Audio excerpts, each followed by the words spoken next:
With just a few hours of sunlight left on a spring afternoon, Carson City Sheriff's Office Sergeant Brian Humphrey and his partner Ivo are set to begin their 10-hour shift. Right now it's kind of quiet, there's not much going on. But what appears to be a routine patrol is actually more of a fishing expedition. Funny you say that because I actually use that term quite a bit.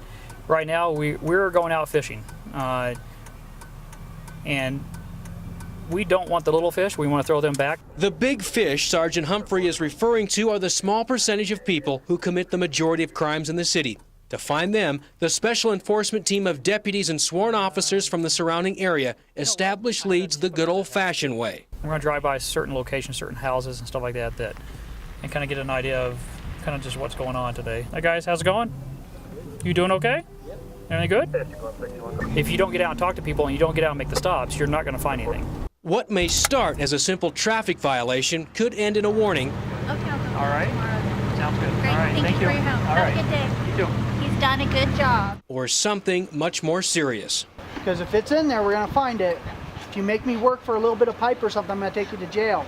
A simple little contact with someone who committed a minor violation, such as jaywalking or something like that, may lead into a felony warrant, or someone running from us because they have drugs or a gun on them that they're not supposed to have. The afternoon starts out like most for the team, following leads and making lots of contacts. There's no other drugs inside your car.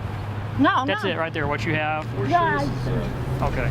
A couple of hours into the shift, we're called to assist a fellow set member in a traffic stop for a minor infraction. The team's very good at recognizing who's who. Behind the wheel is 20-year-old Zach Porter, one of those familiar faces the team has dealt with in the past for drugs. Nothing sharp that's going to stab, stick, or poke me?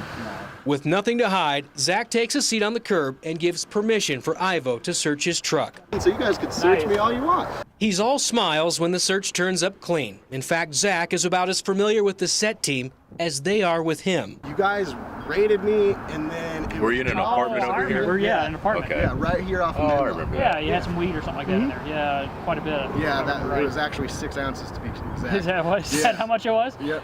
As it turns out, that bust proved to be a turning point for this 20-year-old. Yeah, I was going all downhill. It was getting worse by the day of the addiction. It was just getting swallowed by it, you know what I mean? A few days after meeting Zach, we went back out to visit him at his home in Carson City. What we found was much different than his arrest record would suggest. I'm on a path and I want to be somewhere else in 4 or 5 years. I have my whole planned out, goals. It's great to have goals. And for the first time, a support system to stay on track. Ultimately, people need to get sober for themselves, and I can't make them get sober. I realized in jail, I was like, hey, I need to make a major change and actually put myself fully through this so I could be clean and sober for myself. That success is echoed inside the walls of Brandy White's counseling office. This past week, I've had 3 of my clients come to me and say they've been stopped by the SET team, and all 3 came up clean. So that's good news for me. If you fall off track, you're going to see that badge in front of you.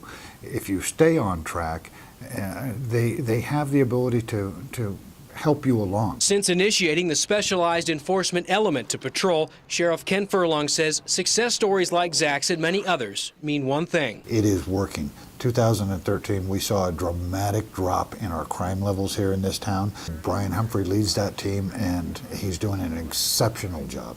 And they'll continue fishing the streets of Carson City in hopes of reducing crimes and creating more success stories like Zach's. I love the positive aspect of it, especially from going to my rock bottom to being good and being in a 4-year college kind of thing, and my whole work's paying for it, part of the union and stuff. I would have never thought about any of that.